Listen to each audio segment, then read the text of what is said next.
Listo.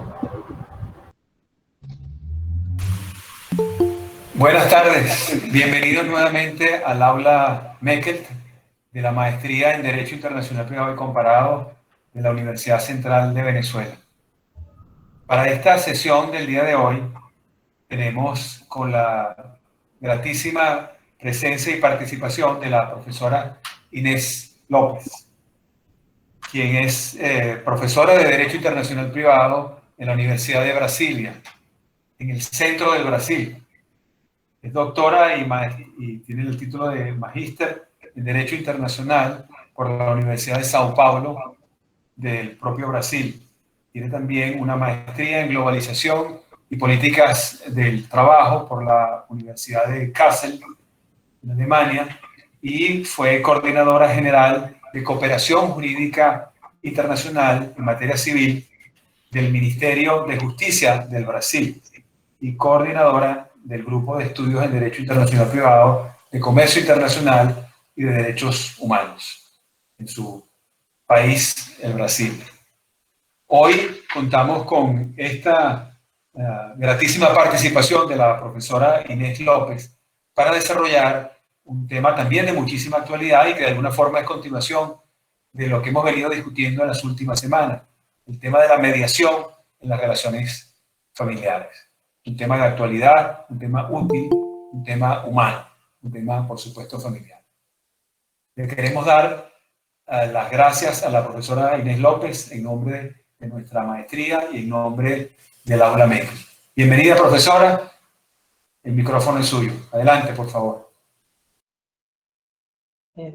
Profesor Eugenio, muchísimas gracias. Yo soy muy grata por la invitación de Claudia Madrid y de vos. Profesor Eugenio, para mí es un honor poder participar de este importante debate de derecho internacional privado y además con el tema de mediación en relaciones familiares, considerando la complejidad de la familia. Pero me voy a intercambiar y considero esta presentación muy importante, la aula Mechelt, y para mí es muy interesante tener este intercambio de Brasil, de Venezuela, de Argentina y poder compartir cómo Brasil ve la mediación hoy. Me voy a compartir la tela que he olvidado el tema. Un ratito.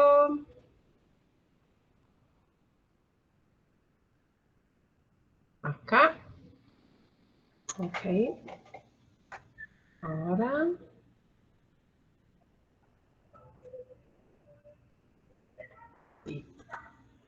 ¿Me ve? ¿Ven en la presentación? Ya viene, ya está, listo. Está bien, gracias. Entonces, he preparado algo más general sobre la mediación en las relaciones de familia transnacional. Y para esto, mi ponencia se va a hablar rápidamente sobre la familia y el derecho internacional privado, los medios adecuados o alternativos de solución de disputas, la mediación en derecho de familia, las personas vulnerables y breves conclusiones. O que se entiende por familia transnacional? Importante decir que la familia es un enigma jurídico, la expresión de profesores Caravaca y González, y realmente es un enigma, porque como se dice Bauman, las familias son plurales y están estructuradas en diferentes modelos, como lo diseño, y si hay diferentes tipos de familia, y si hay diferentes tipos de protección de la familia, em vários estados. Então, uma família transnacional é aquela que está conectada a 2 ou mais países ou está bajo a proteção de 2 ou mais estados simultaneamente. E as questões de família têm irradiação em vários países ou podem ter conexões com vários temas relacionados a direito de família. E essas irradiações, sejam para uma afirmação de direito ou reconhecimento de direito, sea para a solução de um problema familiar. E tendo em consideração essa diversidade normativa que regula as questões de família entre países, pode haver limitações no reconhecimento de certos direitos. Não existe uma eficácia extraterritorial de vários tipos de família. A exemplo de las famílias homoafetivas ou das famílias entre pessoas do mesmo sexo, que nem sempre, uma vez que existe mais de 90 países que se criminalizam a homossexualidade. Então, isso queda muito difícil de ter essa eficácia em todos os países, por exemplo. E essa irradiação de questões de direito de família em direito internacional privado involucra vários temas. E essa irradiação pode estar relacionada a matrimônio, separação, dissolução, regime e repartição de bens, investigação de paternidade, alienação parental, afiliação socioafetiva, responsabilidade parental, sustração de ninhos, proteção de ninhos ou adoção, proteção de adultos, maternidade subrogada. E quando falamos de direito internacional privado, nós vamos observar que para cada uma dessas questões, se vai estabelecer a regra de direito aplicável, qual a jurisdição competente. Por exemplo, em Brasil, em matéria de divórcio, a lei aplicável ao divórcio é a lei do último domicílio da pareja. A questão de matrimônio é o local da celebração do matrimônio e se variam. E claro que existem instrumentos internacionais que buscam uma uniformização ou harmonização de regras para determinar direito aplicável à jurisdição competente em temas de família. Então, quando falamos de questões familiares em matéria de direito internacional privado, temos que observar o que dizem os instrumentos jurídicos nacionais e os que dizem os instrumentos jurídicos internacionais e estabelecer qual é a regra aplicável, uma vez que o Estado é parte de um convênio internacional. E aqui chamo a atenção para a afiliação socioafetiva, porque essa afiliação socioafetiva é uma questão que eu não sei em outros países, mas em Brasil não é uma lei que estabelece uma afiliação socioafetiva, mas uma disposição do Conselho Nacional de Justiça, que no Brasil chamamos de Provimento 63 de 2017, que sofreu algumas modificações em 2019. E nesta disposição há um reconhecimento voluntário da paternidade ou maternidade socioafetiva das pessoas maiores de 12 anos, autorizados a funcionários ou do registro civil de pessoas naturais, assim como para filhos menores também. E este reconhecimento voluntário da paternidade ou maternidade é irrevocável e só poderá ser revocado por via judicial. E em 2019, há inserido no artículo 10A, que diz que para este reconhecimento da paternidade ou maternidade socioafetiva, é necessário que esta relação seja estável e exteriorizada socialmente. E quando vamos ao Código Civil, que é uma regra elaborada pelo Poder Legislativo, lá se reconhece também a possibilidade de actos judiciais ou extrajudiciais que declarem ou reconheçam a filiação e da necessidade de inscrever em um registro público. E quando radiamos, como já havia falado, sobre questões de DIPRI, ou de direito internacional privado, além da lei aplicável, nós também temos que saber sobre a jurisdição internacional. De acordo com a pluralidade de estados, cada estado, vai determinar regras de competência internacional em Brasil, está em lo Código de Processual Civil, que é os mais recente de 2015, com vigência em 2016. E lá vamos ter regras específicas também para questões de direito de família, em artículo 22, que trata de alimentos, por exemplo, para determinar e facilitar o cobro de alimentos para niños. Então, para cada dessas questões de direito internacional privado, também temos regras não somente de lei aplicável, e também de jurisdição internacional. Además, tenemos la cuestión de reconocimiento y ejecución de acto o decisión extranjera. Si tenemos un divorcio no extranjero, para que un divorcio possa ter efeito no Brasil, es necesario el reconocimiento para después ter la ejecución de la decisión extranjera. Y este reconocimiento es realizado pelo Superior Tribunal de Justiça. Com relação a mediação, as decisões de mediação passam por um processo de reconhecimento ou não? E isso nós vamos a ver adelante. E fazendo essa pequena introdução, muito breve, sobre questões de direito de família internacional e apresentando brevemente pequenas regras de direito aplicável e de jurisdição, vamos falar do tema próprio, que é o tema de mediação. E o tema de mediação está relacionado aos meios adequados ou alternativos de resolução de disputas.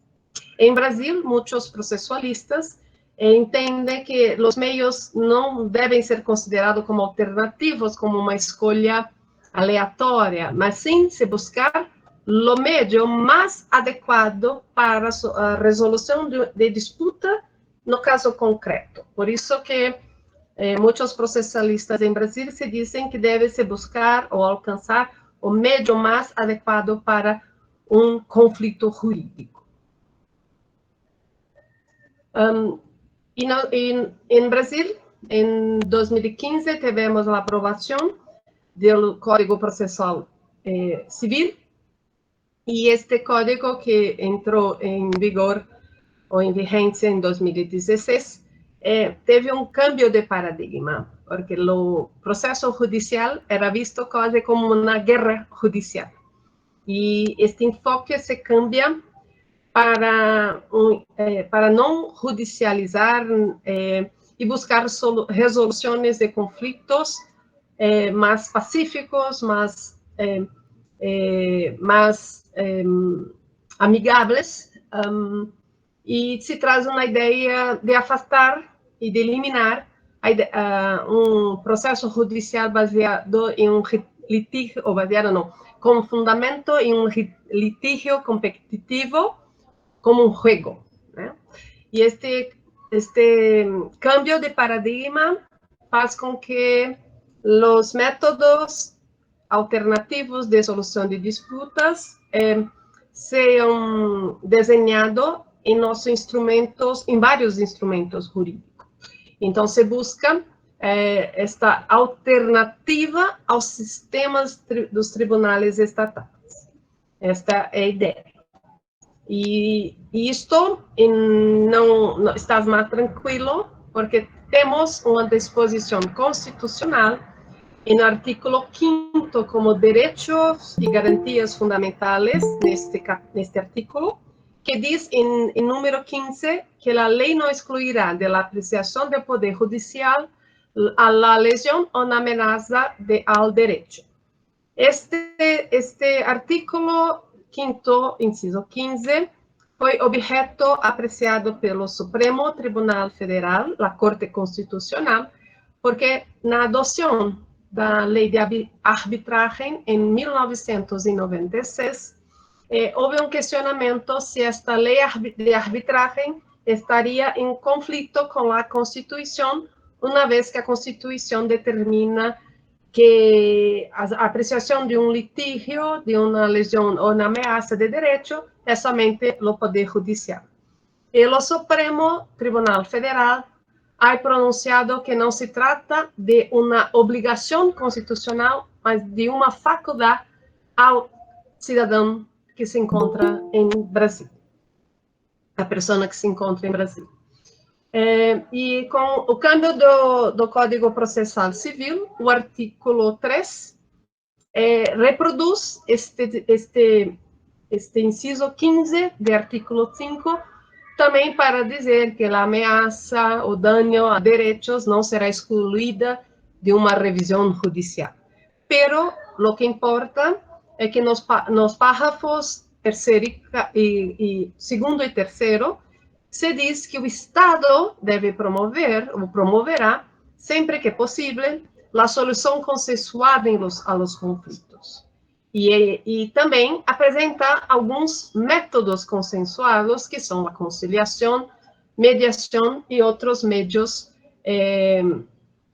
por uma solução consensual. E devem ser promovidos por juízes, advogados, defensores públicos e membros do Ministério Público, incluso em curso do processo judicial. Então, a ideia é que se busque, sempre que possível, uma solução amigável, uma solução consensuada.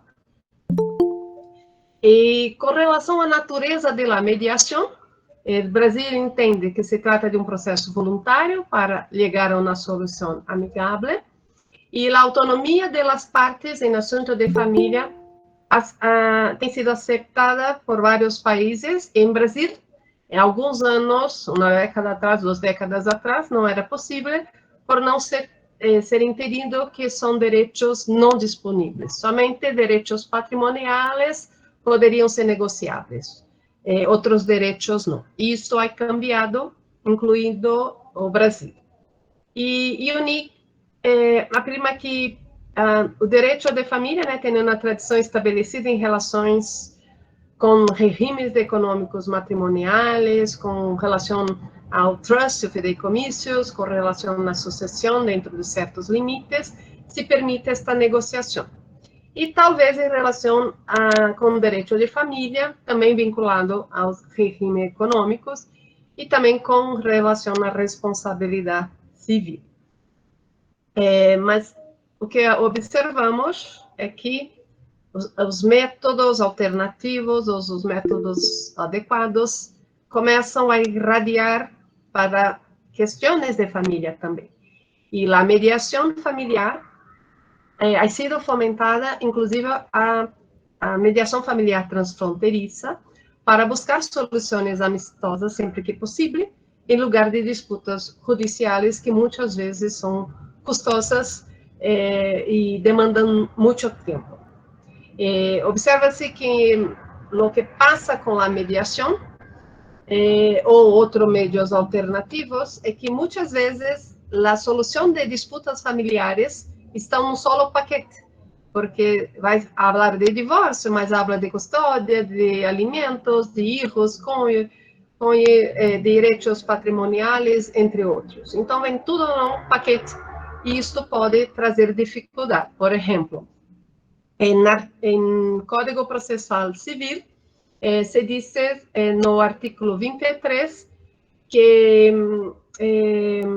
o direito que se trata de competência exclusiva, o divórcio no Brasil, que tenham filhos e patrimônios.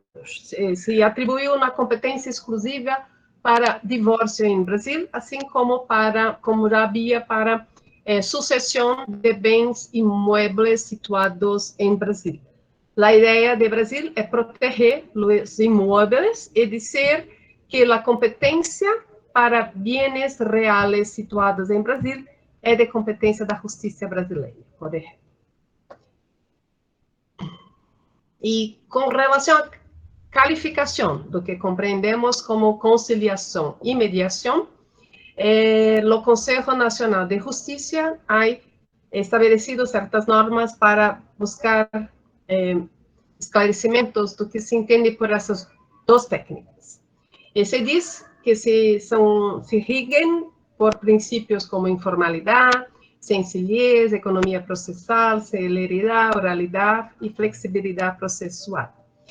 Pero tienes diferencias. La conciliación es un método utilizado en conflictos más simples o restringidos, en que un tercer facilitador puede adoptar un enfoque más activo, pero neutral y libre de conflictos y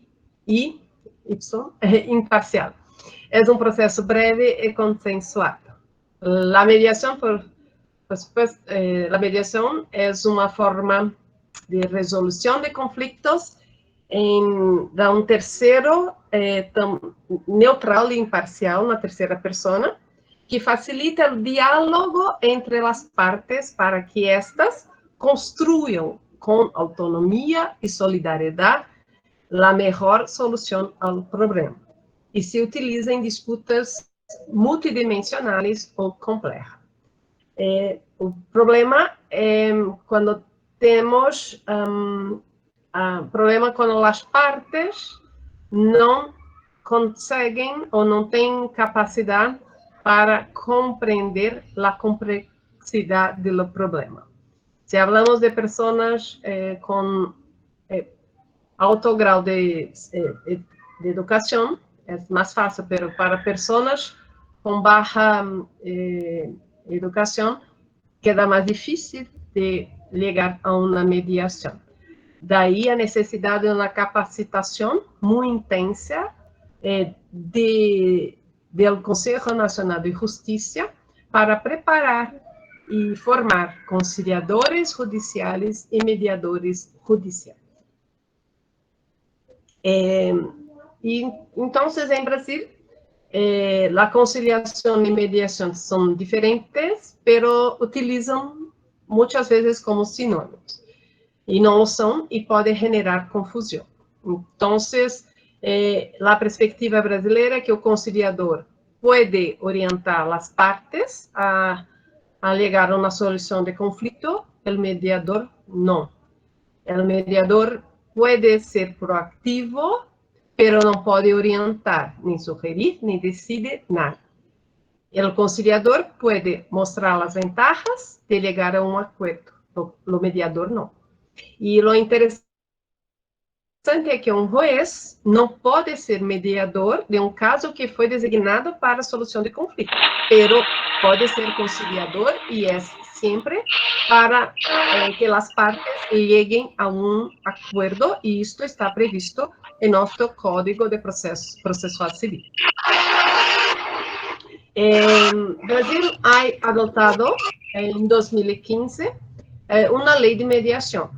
Em Brasil é conhecido como Marco Civil da Mediação, e lá se define o que se entende por mediação, e que é uma atividade técnica realizada por um terceiro imparcial sem poder de decisão, que elegido ou aceptado pelas partes ajuda estimula a identificar e desenvolver soluções consensuadas ao conflito de acordo com a lei. Para se ter essa confiabilidade, o Conselho Nacional de Justiça tem uma lista de mediadores qualificados e com formação para mediar. E normalmente o tribunal indica um mediador ou um conciliador que tenha hecho esta formação e tenha capacidade de negociação. E também, além da lei de mediação, o Conselho de Justiça Federal tem uma certa capacidade de regulação, na tradução muito breve em português, e que realiza conferências, e na primeira conferência de prevenção e litígio extrajudiciais e arreglos de litígio, se ha hecho 87 declarações aprovadas, sendo 34 da Comissão de Mediação. E na declaração 14, se diz que a mediação é um método de tratamento adequado Vejam a expressão adequada, como havia falado anteriormente. Então, é um método de tratamento adequado das controvérsias que deve ser impulsado ou impulsionado pelo Estado Federado, né, são 26 estados e o Distrito Federal, com a participação ativa da sociedade, como uma forma de acesso à justiça e a uma ordem jurídico justo. E esta declaração tem efeitos na tomada de decisão por muitos juízes. E a mediação é também possível online, e isto está previsto no artigo 46 da Lei de Mediação, e o Conselho Nacional de Justiça ha desenvolvido um sistema de mediação digital para que as partes de um processo se encontrem em um lugar virtual seguro e que lá possam chegar a uma solução de conflito. Então, abogados, mediadores e as partes se cadastram e podem fazer uma mediação virtual. E o sistema também inclui técnicas de conciliação. Então, embora tenhamos um sistema de mediação digital, muitas vezes pode se usar também como uma técnica de conciliação. E uma vez alcançado um acordo em linha, deve ser aprovado por el juez, de acordo com o Conselho Nacional de Justiça. E também requer a intervenção de audiência do Ministério Público, que como fiscalizador de los mecanismos de la conciliação e de mediação. E lo interessante da lei é que se uma das partes tem esse domicílio no estrangeiro, a lei permite que a parte domiciliada com residência habitual no estrangeiro se someta à mediação, incluso por meios eletrônicos. E aí estão todos bajo a lei brasileira. E com relação ao acesso à justiça, os métodos adequados ou alternativos de solução de disputas buscam resolver, facilitar, consultar, orientar, treinar, e muitas vezes podem dar respostas mais adequadas aos problemas na prestação de serviços judiciais, como última das disputas legais, como os custos, que muitas vezes são muito altos, particularmente em litígios transfronteiriços, e muitas vezes pode ter um custo menor e uma facilitação de ter um mediador ou conciliador, um equipo que podem falar os dois idiomas envolvidos com uma família que tem dois idiomas distintos, não? E tanto a conciliação como a mediação contribuem para uma solução mais rápida e justa.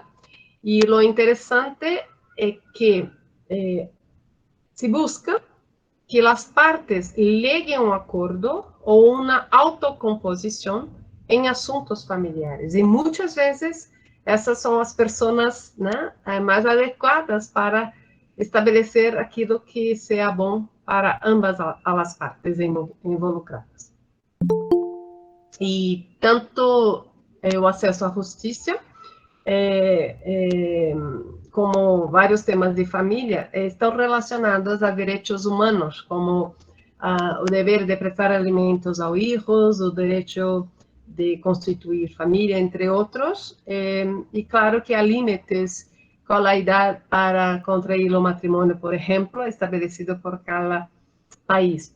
Isto pode generar conflitos para o reconhecimento, em outros países não. E os meios adequados de solução de disputas ou asseguram melhores disposições, como he dito, para a prestação de alimentos, por exemplo, e facilitam acesso à justiça para pessoas que se encontram em diferentes países, basado em la cooperação judicial internacional também. E a conciliação, segundo o Código Processal Civil, fez com que se criasse vários centros judiciais de resolução de conflitos de cidadania, chamados CEJUCs, que antes de distribuir os processos a juízes, é compulsório, obrigatório, ter uma conciliação prévia. Isso ocorre em todos os processos a partir desta capacitação enorme que o Brasil ha hecho. Muitos estudantes, quando terminam seu trabalho, se tornam conciliadores e mediadores muitas vezes, como uma forma de buscar trabalho também. E a mediação se ha utilizado, como disse, como sinônimo de conciliação, porque a mediação ainda é muito incipiente na legislação brasileira, embora 5 anos. A mudança de paradigma não se cambia somente pela lei, mas de las partes, de las pessoas estarem conscientes e serem educadas para sempre buscar formas de autocomposição. E os acordos realizados pelas partes, sempre que exista uma resposta adequada e ótima para resoluções de disputas familiares transfronteiriças, que involucram a ninhos ao tempo que se brinda a seguridade jurídica adequada, segundo a Nieve Rubar. E em Brasil, temas que não se deve levar à mediação familiar: violência doméstica, abuso ou violência contra discapacitados, e quando as partes não são isonômicas, segundo o Conselho Nacional de Justiça. E quando vamos para o Guia de Buenas Práticas de La Haya, se diz em vários dispositivos que as opiniões enquanto assim as controvérsias familiares que invocam violência doméstica, se são aptas ou não para serem resolvidas por mediação, se difere muitíssimo. Alguns países sinalam que a mediação pode pôr em risco a vítima e legitimaria a violência doméstica, e essa é uma perspectiva brasileira.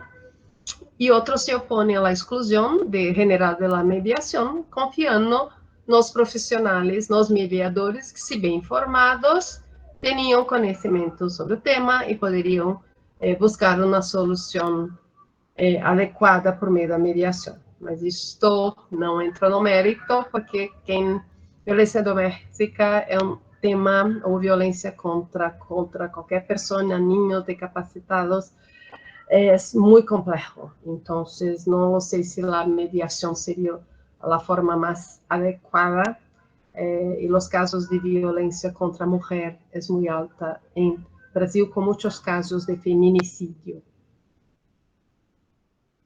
E quando vamos para a mediação em família transnacional, vamos determinar qual é aplicável. Bem, quando se hace um acordo segundo o Guia de Buenas Práticas, na redação do acordo deve-se ter em conta a competência e a lei aplicável que deve ser considerada nesta mediação.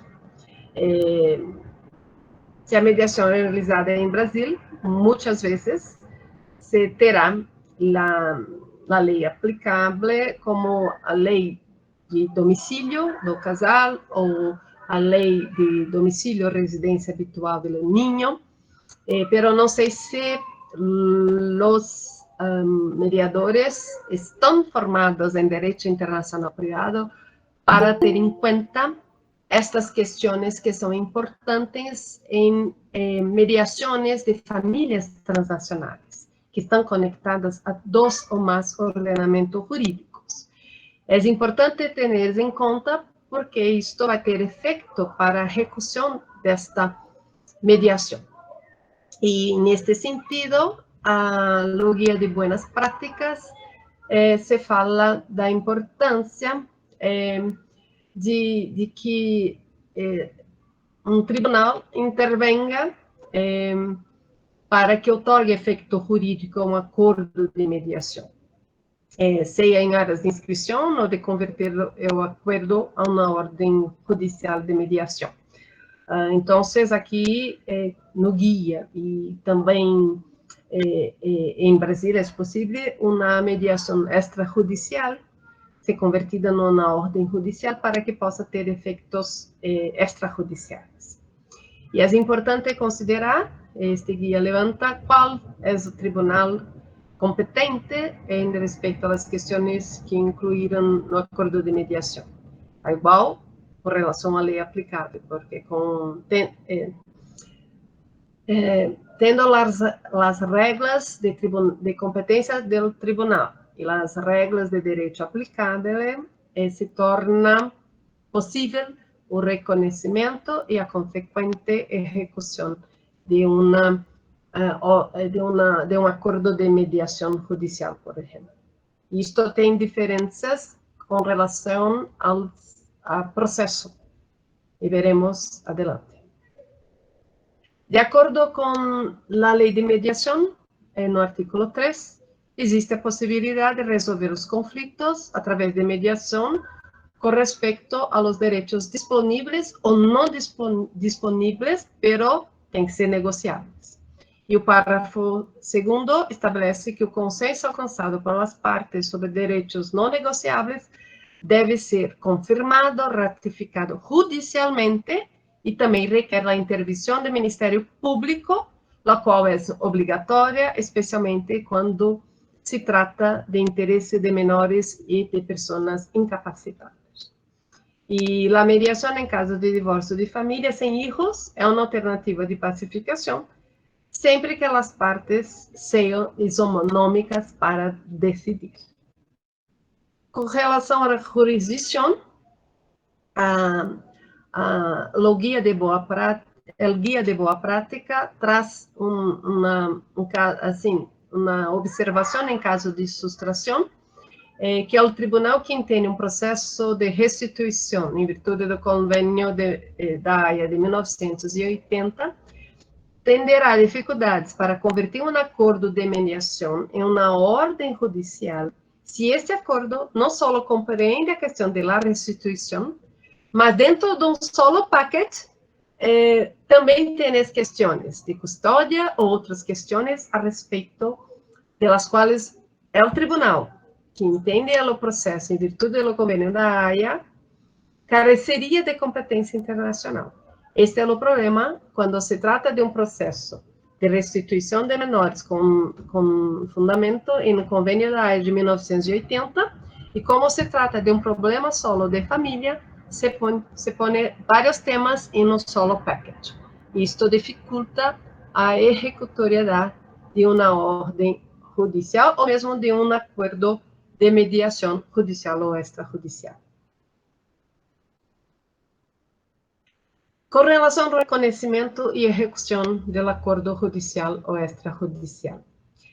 De acordo com o Guia de Boas Práticas, é importante a cooperação entre as autoridades administrativas e judiciais, incluindo as autoridades centrais, que têm um papel e devem ter um papel muito ativo para buscar a cooperação de modo a facilitar o reconhecimento de acordos de mediação judicial ou extrajudicial e cooperar mutuamente para, em la medida de lo possível, a fim de superar as dificuldades que poderiam surgir no momento de otorgar um acordo que resolve de forma amigável, no caso de sustração internacional de ninhos, que é o caso deste Guia de Boas Práticas em matéria de substituição de ninhos, para que se tenha um título vinculante e executório em ambos os estados involucrados. E quando vamos para a executoriedade do acordo nos termos da lei de mediação em Brasil, se diz no artículo 20 que a mediação se termina com um acordo que é celebrado entre as partes, e isto constitui um título executivo ou um título executório extrajudicial. y cuando se aprueba judicialmente, se torna o se cambia un título ejecutorio judicial.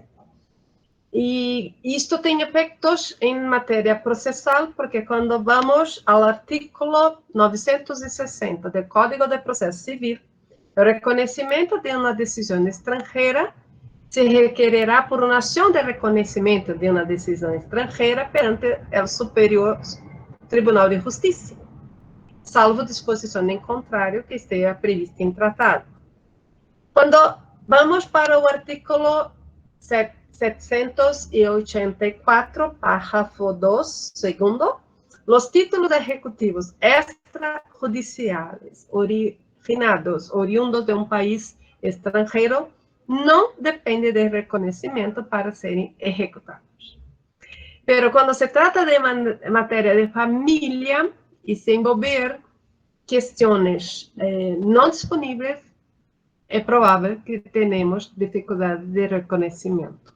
Daí a importância de se buscar um título executório judicial para a proteção de pessoas vulneráveis. Sin embargo, como se dice na Guia de Buenas Práticas, os sistemas jurídicos em que os acordos em matéria de responsabilidade parental requeram a aprovação de autoridades judiciais ou administrativas para serem juridicamente vinculantes. Brasil não é parte do convênio de 1996, então não se reconhecerá tales acordos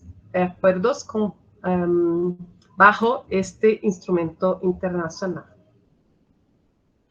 Com relação à proteção de partes vulneráveis, niños, mulheres, pessoas com discapacidade, a mediação tem que ser vista de modo que não deve pôr em risco nem a vida nem a segurança de nenhuma pessoa, em particular, vítima de violência doméstica, membros da família, ou o mediador também, dependendo do caso. Então, deveria estar disponível para as pessoas involucradas a informação relativa a possíveis medidas de proteção para o progenitor e o ninho em las jurisdições involucradas. E muitas vezes isso é difícil, e o mediador, assim como o mediador mais sensível e mais próximo às partes, pode não intervir diretamente, mas pode levar as partes a pensar de como poderiam buscar medidas de proteção, por exemplo.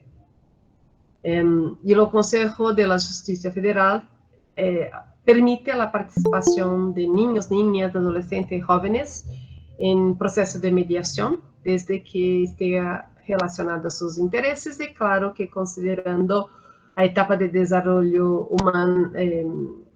humano, de sua idade e o grau de compreensão da complexidade que se envolve.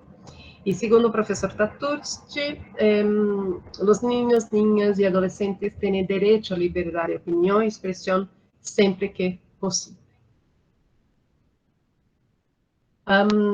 E casos de sustração de menores e relação não há registro neste tema. Em caso Lanes, houve intento de conciliação judicial e o ministro Sérgio Cuquina determinou em 2013 uma audiência de conciliação para verificar a possibilidade de visitação de menores que se encontravam em Brasil.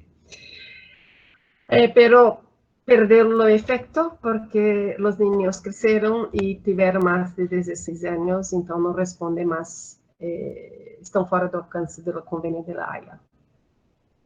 E a mediação, é importante dizer que pressupõe a liberdade de eleição das partes, do mediador, e em caso de sustração, é muito importante que saibam escolher uma pessoa que dialogue com ambas as partes. E a mediação ou conciliação em sustração requer sempre a intervenção de audiência do Ministério Público de acordo com a lei brasileira, por se tratar de pessoas vulneráveis. em matéria de alimento transfronteiriço, nós temos outros instrumentos internacionais para cobro de alimentos, pero trago acá no convênio de La Haya, porque há a possibilidade de se utilizar meios alternativos ou adequados de solução de disputas em questões de alimento transfronteiriço, com uso de mediação, conciliação ou processos similares em conformidade com o artigo 6º-D. E também, entre as medidas de implementação, os estados devem permitir o uso de mediação, conciliação e outros meios alternativos para resolver as controvérsias de forma voluntária, e a mediação em alimentos transfronteiriços possíveis entre devedor e acreedor, e é importante que os países hayan hecho declarações para estender a cooperação judicial para o cobro de alimentos familiares. E com relação ao princípio do interesse superior do niño, isto deve ser sempre levado em consideração nos processos de mediação e também de conciliação, ou outros meios adequados alternativos de solução de disputas, com fundamento na Convenção das Nações Unidas sobre Direitos do Niño de 1989, prevista no artículo 3. E em matéria de pensão alimentícia, o artigo 27.4 afirma que os Estados partes adotarão todas as medidas apropriadas para o cobro de pensão alimentícia de padres e outras pessoas que tenham responsabilidade financeira. E aqui temos problemas de direito internacional privado, porque o convênio estabelece regras obrigatórias para os niños, mas limitas às pessoas que são responsáveis, devendo os estados fazerem declarações para ter efeitos perante outros estados terceiros. Em Brasil, por exemplo, é possível pensão alimentícia como uma obrigação de los abuelos, mas não é para as stepmothers, para as madrastas ou padrastos, como se diz em Brasil, como é possível em Canadá, por exemplo. E isto dificulta, no acordo de mediação, ter previsão de questões que não são aceitas pelo direito de dos países. E isto pode ser um problema também nos casos de meios adequados ou alternativos, seja mediação ou conciliação. Além disso, como podem os mecanismos alternativos de resolução de disputas facilitar a recuperação de alimentos de los hijos ou membros da família, ou a solução de outros problemas involucrando niños? Por exemplo, o Convênio de La Haya de 2007 cria um mecanismo que facilita para o niño, mas quando envolve as parejas, isto é mais dificultoso, se vai por um processo de cooperação tradicional. E uma solução que envolva niños considerando o tempo, como o caso de sustração de menores, como quedam, e também concepções que em Brasil se discutimos de concepções de colonialidade, no sentido de que as mulheres são responsáveis pelos niños, então se o sustrator é homem, se devolve à madre, ou o inverso não. Isto é muito perigoso, porque não se está protegendo a madre ou o padre, mas sim o hijo ou a hija, e o convênio de 1980 se compreende que o local de residência habitual é o mais adequado para se resolver a questão de guarda e se a criança deve ser imediatamente devolvida para o seu lugar de residência habitual. E as questões de direito de família devem ser resolvidas lá. Talvez a mediação seja un instrumento más adecuado, pero cuando estamos diante de dos personas que van establecer una guerra judicial para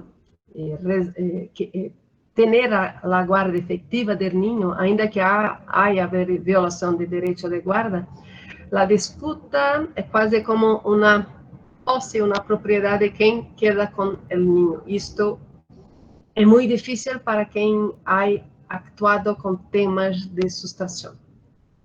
Todas las personas envolvidas quedam muito malas, se sofre muito, porque todos pensam em niño, mas pensam também nelas mesmas. Né? E o que é interessante é que neste guia de boas práticas se diz que se pode restringir a autonomia dos progenitores com relação aos acordos de custódia e contato respecto de su hijo y cuanto a ley que pode prever a aprobação obrigatória de qualquer desses acordos por parte de um tribunal para garantizar que se assegure o interesse superior do niño. E nesse sentido, algumas conclusões. Os mecanismos adequados alternativos de resolução de disputas fortalecem a cultura da paz em la solução de controvérsias familiares, né?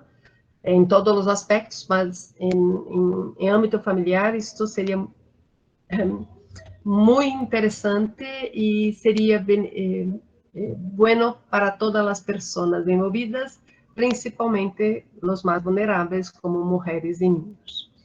A mediação é uma outra forma de garantizar o acesso à justiça às famílias transnacionais, considerando altos custos judiciais em alguns países, que não concedem o direito, não têm uma política de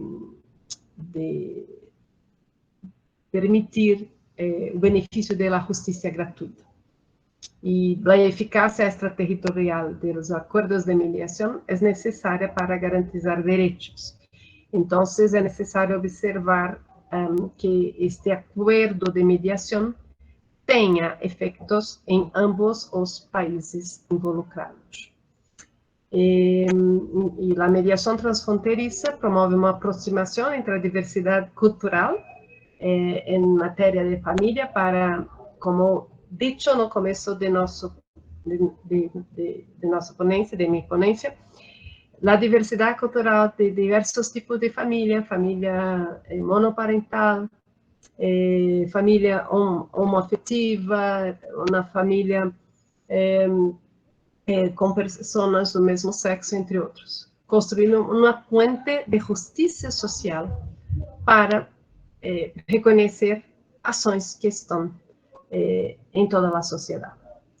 E o reconhecimento de mediação transfronteiriça, ou incluso a comediação, que é possível também de acordo com a lei brasileira, pode ser um caminho para lograr a autocomposição e a equidade em assuntos familiares através de uma cooperação judicial internacional. É isto. Muitíssimas graças, muito obrigada em português. E mais uma vez agradeço aos professores a professora Cláudia Madrid e a professor Eugênio Hernández por a oportunidade. Muitíssimas gracias y muy encantadas y gracias por tu paciencia también. Muchísimas gracias a ti, Inés, de verdad. Muy interesante tu presentación. Tenemos algunas preguntas ahora para ya conversar un ratico también. Invito, por supuesto, a todos los asistentes a formular sus comentarios, preguntas, observaciones. En el chat hay una pregunta que te hace Eddie Argotti, que es de la maestría aquí en Caracas. Él dice, buenas tardes. De acuerdo con la ley brasileña, ¿cuántos mediadores pueden intervenir en un proceso? Y si necesariamente debe haber abogados involucrados en el proceso de mediación. Buena pregunta, muchas gracias. No hay un número específico de cuántos mediadores, porque esto varía de caso a caso. Pero normalmente se pone um mediador para o caso, e se fixa de acordo com o interesse das partes, porque são as partes que escolhem o mediador. Em la conciliação judicial, que são os CJUCs, este é diferente.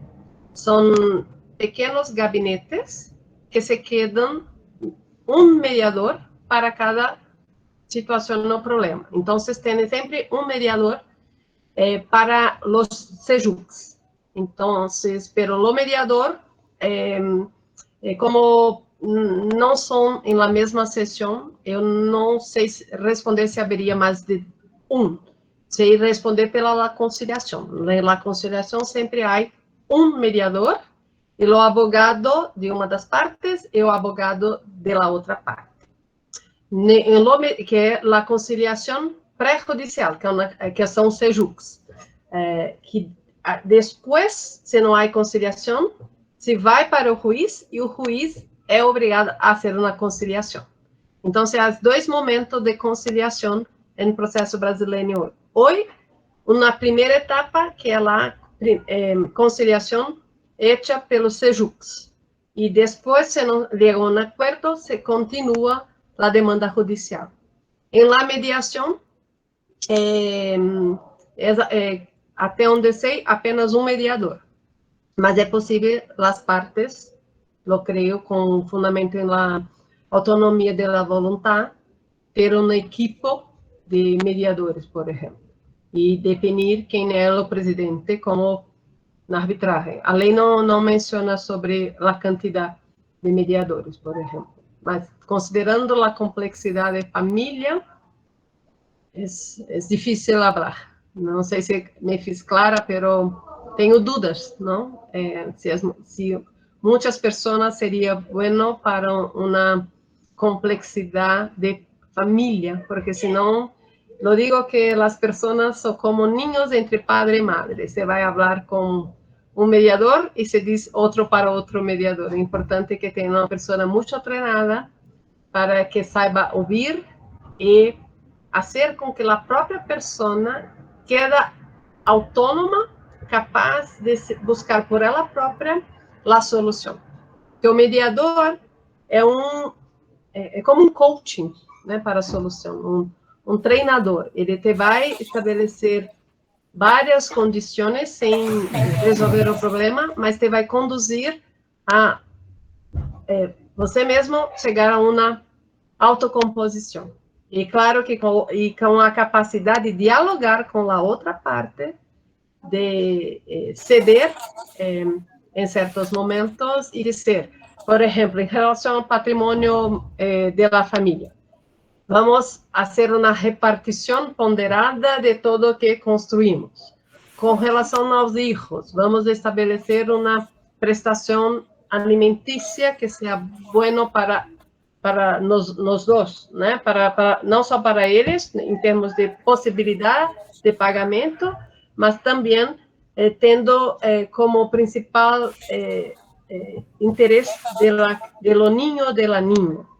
E daí a importância do mediador para lembrar às partes involucradas que o primeiro princípio é o melhor interesse do niño ou da niña, dos filhos. E depois, porque muitas vezes quedam preocupados se podem ou não pagar a pensão alimentícia, mas o importante é suficiente para a criança, é possível para você, porque em Brasil se leva em consideração a capacidade da pessoa também, porque não se fixa na pensão em que a pessoa não tem as condições de pagar, porque muitos brasileiros, por exemplo, ganham uns salários muito baixos que se fixa, ao menos quando possível, um salário mínimo, pero se a pessoa ganha um salário mínimo, é impossível que ela pague para o filho seu salário total, então é muito complexo. Por isso que as partes chegar a um acordo em várias questões de família não é fácil, mas é possível. Ok, muchas gracias. La profesora Nieves Rubaja tiene una pregunta. Bueno, muchas gracias, Eugenio. Inés, te felicito, realmente muy clara tu exposición y además cubriste un espectro de problemas, de asuntos que es súper completo y la verdad que estuvo brillante. Se me iban ocurriendo muchas preguntas mientras que tú ibas hablando, pero bueno, finalmente ya las fuiste respondiendo con la misma exposición. Tal vez preguntarte, o se me ocurre preguntarte, ¿qué sucede con la obligatoriedad en Brasil de ese proceso de mediación? Por ejemplo, en la Argentina nosotros tenemos en algunas provincias en donde el proceso de mediación es obligatorio como una condición para luego poder litigar, y hay otras provincias que queda a disposición de las partes, o como vos dijiste, que el juez llame a una conciliación, pero cuando es solamente, digamos, promovido por las partes, en algunos lugares es obligatorio y en otros no, y en tal caso como es en Brasil. Y preguntarte, cuando la mediación se lleva a cabo en un proceso, sobre todo restitución internacional de niños, si legislativamente o los jueces estipulan algún plazo para llegar a una conciliación o a un acuerdo en ese marco conciliatorio, porque sabemos que la urgencia, la celeridad en los casos de restitución es un gravamen, digamos, para los niños sustraídos y no se resuelve prontamente. Y hay veces que las mediaciones pueden ser muy rápidas y otras veces que pueden llevar mucho tiempo sin dar un resultado positivo. Entonces, en cuanto a la mediación en Brasil, esa pregunta, y finalmente, en un momento de tu exposición, vos hiciste una distinción entre el acuerdo de mediación que se lleva a cabo en el extranjero, si es judicial, al menos lo que yo entendí, en Brasil va a un sistema como si fuese el reconocimiento de una sentencia, una decisión extranjera, pero también planteaste el supuesto en que se busque en Brasil el reconocimiento de un acuerdo extrajudicial. Y bueno, por ahí si querés completar ahí un poco la idea de cómo sería el procedimiento para reconocer ese acuerdo en el cual no fue homologado o en el extranjero. Y muchas gracias de vuelta. Muchísimas gracias, querida Nieve. Muy interesante tus preguntas y espero poder responder. Tal vez no consiga ter toda la respuesta. Y começo com, em Brasil, a mediação não é compulsória. O que é compulsório é a primeira conciliação. Por isso que muitas vezes a conciliação e mediação são vistos como sinônimos, mas não são. Eu creio que o processo de mediação se vai crescer aos poucos, até as pessoas não somente os mediadores, mas os brasileiros acreditarem que a mediação é uma forma não somente amigável, pero eficiente como resultado de um conflito familiar. Então, em todos os temas, não somente de família, os SEJUCs é uma forma de, antes de um caso, de uma ação, ir para o juiz que vai julgar o caso, se passa por este conciliador, como se fosse um conciliador prévio. Se não chega a um acordo, não há prejuízos para nenhuma das partes. Pero se forçam, se conversam, se permite que as partes conversem e sempre juntos com abogados. Então, os abogados são grandes intervenientes, daí a formação de los abogados também como conciliadores e mediadores para que tenham a habilidade de negociação durante este momento de conciliação, durante estes ciclos de los SEJUCs. Pero quando se trata de substituição, isto é mais complexo em termos de acordo, porque não são todos os juízes que estão preparados para o tema. E em Brasil, como não temos um prazo, estabelecemos se estabeleceu que todo o primeiro juízo, todo ofício judicial da Justiça Federal é responsável pelos casos de substituição de menores, de niños. Porque assim temos um juiz que conheça o tema da Convênio de La Haya de 1980, conversando com o Conselho Nacional de Justiça, que capacita esses juízes para o conhecimento. Não há um prazo para restituição, mas se sabe que passado um ano queda muito mais difícil em razão da idade do niño. O que passa é que o Brasil, como é muito grande, muitas vezes o padre ou a madre que sustrai o niño ou a niña se queda cada hora em uma jurisdição, que somos divididos em 5 regiões federais, e se cambia para estados em que o processo tem que cambiar também. Então, isso dificulta quando a pessoa quer, de facto, ganhar deste prazo.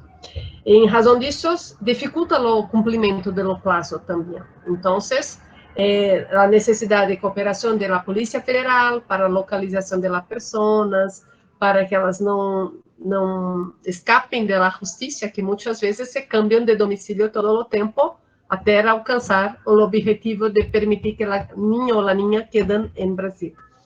Não há um tempo. A conciliação seria possível, pero temos uma ideia, não temos um juiz de enlace, como se tem em França, por exemplo, pero temos uma cooperação junto com a autoridade central, que pode poner e ter um papel essencial para articular com o país estrangeiro que as partes se encontrem virtualmente para uma conciliação ou uma mediação. Isto é possível com os meios eletrônicos? Eu creio que sim. Como estamos fazendo agora, uma na Argentina, outro em Venezuela, outro em Brasil, estamos todos acá juntos. Então, isto é possível. E é necessário ter uma chave com segurança, etc., para buscar essa conciliação.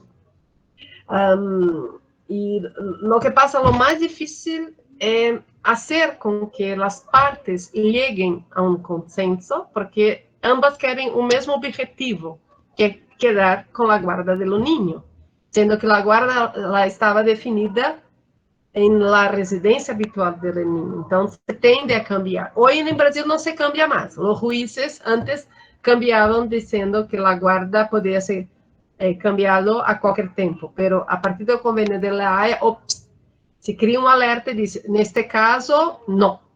Então, a ideia é fazer com que os juízes não concedam o direito de guarda para esta pessoa, pero tens que autorizar para matricular a criança na escola, enquanto, senão a criança tem prejuízo também. Então, como decidir isso? Isso é muito complicado. Por isso que a mediação e conciliação seria o melhor.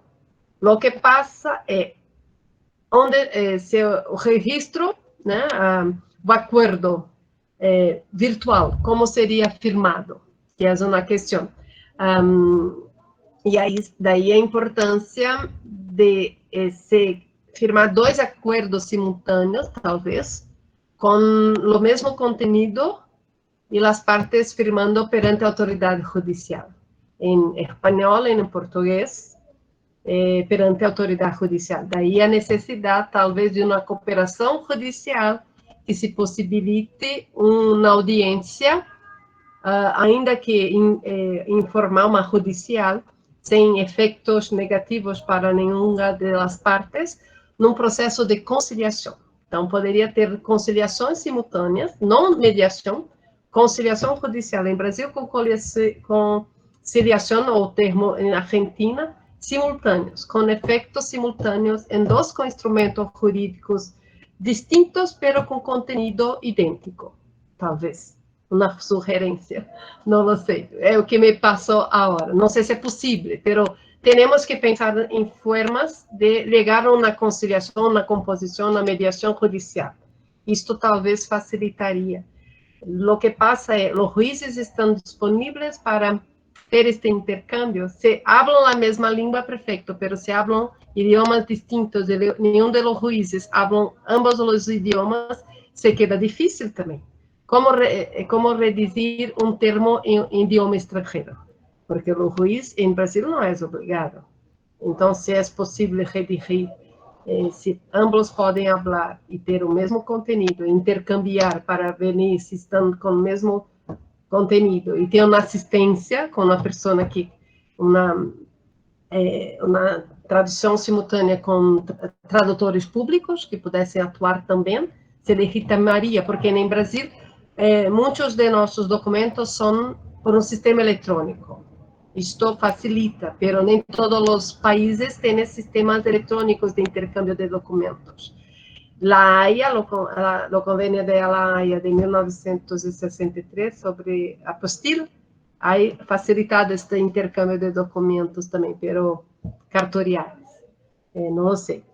Com relação ao reconhecimento de decisões judiciais, este passa por um reconhecimento perante o Superior Tribunal de Justiça.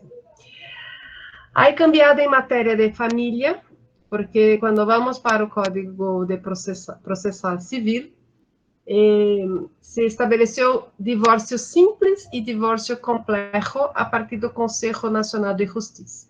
O divórcio simples são as parejas que não têm filhos, não têm bienes, não têm nada.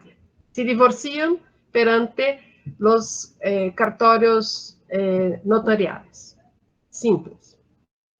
Se os filhos se têm filhos, você vai para o Superior Tribunal de Justiça. Então, este é mais complexo. E precisa da homologação porque tens pessoas vulneráveis, e se há bens imóveis em Brasil, também tens que ter o reconhecimento do Superior Tribunal de Justiça. Até porque a execução é compulsória cá, e o juiz estrangeiro não pode decidir sobre bens imóveis situados em Brasil. A não ser por acordos de ambas as partes perante o juiz também.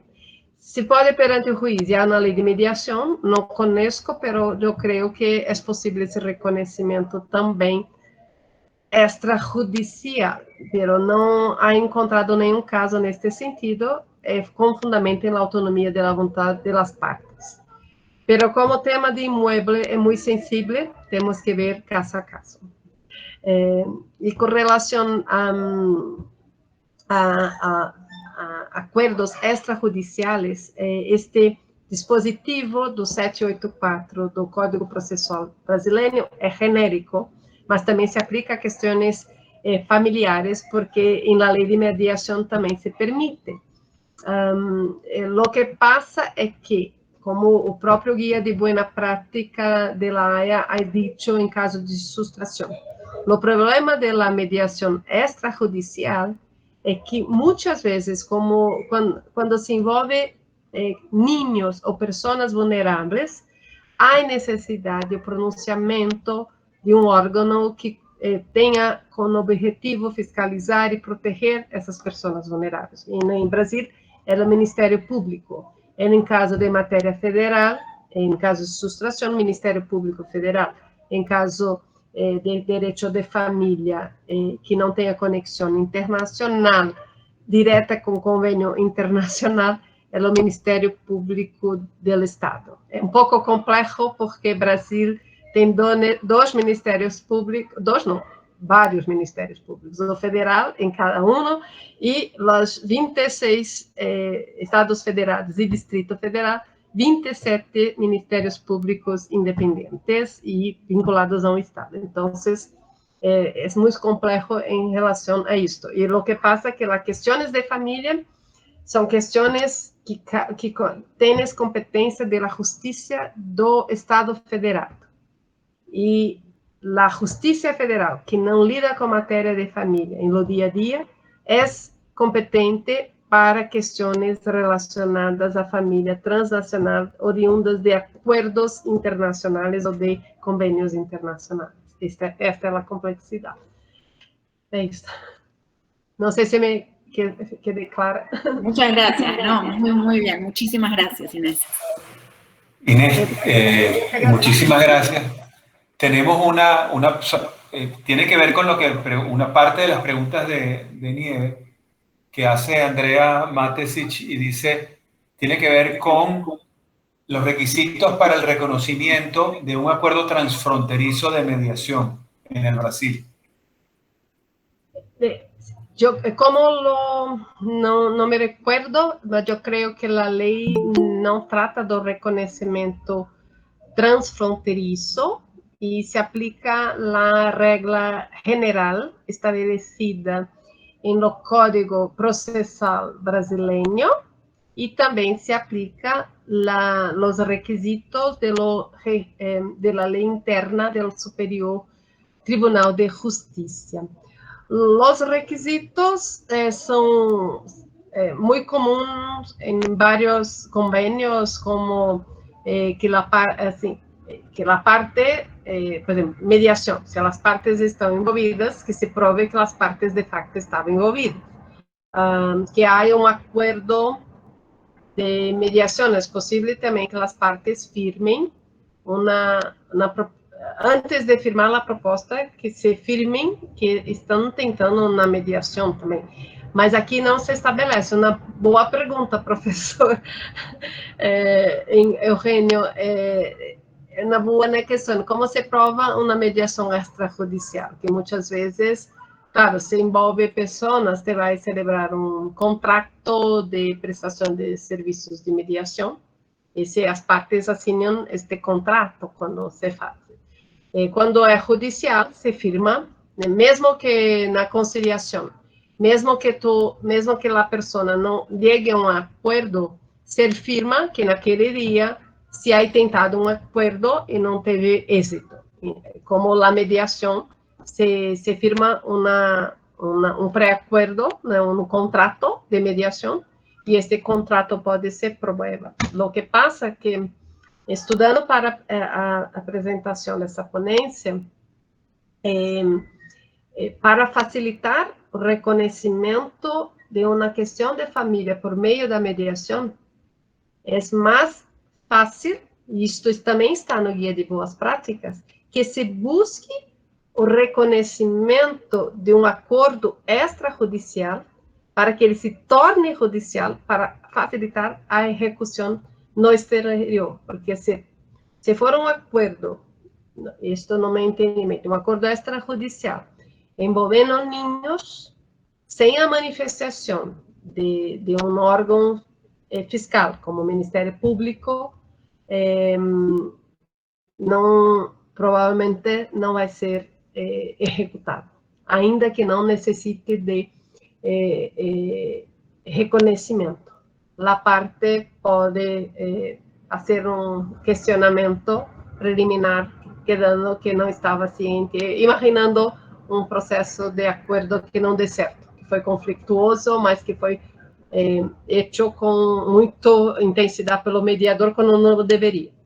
Agora, eu creio que se estamos falando de mediação e de autocomposição, eu creio que dificilmente teríamos problemas de dar efetividade ao acordo. Porque se falamos de autocomposição, falamos de autonomia da vontade, de mudança, de cambio de paradigma para pensar que a pacta sunt servanda deve ser respeitada independentemente de ter uma ordem ou não judicial. O que tenho observado é que construímos uma sociedade que o poder judicial era o poder central, com uma tendência de privatização em vários campos da sociedade. Eu creio que temos uma tendência de las partes buscar soluções amigáveis para resolver os problemas do que ter demandas muito intensas por instrumentos judiciais, seja por arbitragem, seja por poder judicial. Eu creio que a mediação é uma mudança de como nós enfrentamos os problemas sociais. E isso exige de pessoas, de empresas, uma capacidade de atuar para uma autocomposição, estabelecer isto de facto estava errado, isto não está correto, isto é o melhor, isto não é bueno, e ambas as partes vão cedendo até ter um acordo que seja bom para ambos os lados. Isso lo digo como o divórcio consensual. Não há nada melhor para um advogado que fazer um divórcio consensual. Ambas as partes estão tranquilas para repartir o patrimônio, para estabelecer condições de visita de los hijos, para estabelecer la fixação de la pensão alimentícia, para estabelecer uma relação familiar de ambos colaborarem para o desenvolvimento de los niños. Então, não estamos perante uma guerra de família, isto é possível. O que passa é que somos seres humanos e quando envolvem outros elementos que não que são parte da família, como sentimentos psicológicos muito intensos de ódio, de rancor, de tristeza, isso é muito difícil de chegar a um consenso, porque as partes estão muito sensíveis com o divórcio, por exemplo, ou com a separação. Para quem é advogado em família, advogado não é somente advogado, é psicólogo também, né? Psicólogo também. Hablamos e tentamos buscar um consenso. E muitas vezes também, anos depois, as partes se olvidam de tudo que há falado 5 anos atrás. E dizem que o advogado estava errado, mas na verdade as pessoas cambiam também. Então, daí a importância do registro, do acordo, da mediação, para que anos mais tarde as partes também não digam, não foi isso que eu disse anos atrás, foi, está registrado. O registro de acordos de mediação também é uma segurança jurídica para todas as partes involucradas, né? É um registro e a memória da vida das pessoas, como eu vejo. Bueno, muchísimas gracias por toda esta, por la exposición, muchísimas gracias por las respuestas a las preguntas, por tus comentarios, por habernos transmitido tus experiencias de esa vivencia tan importante que tiene el Brasil en estos acuerdos de mediación en asuntos de relaciones familiares. De verdad que muchísimas gracias. Vamos entonces a despedir nuestra clase del día de hoy, nuestra verdadera masterclass del día de hoy.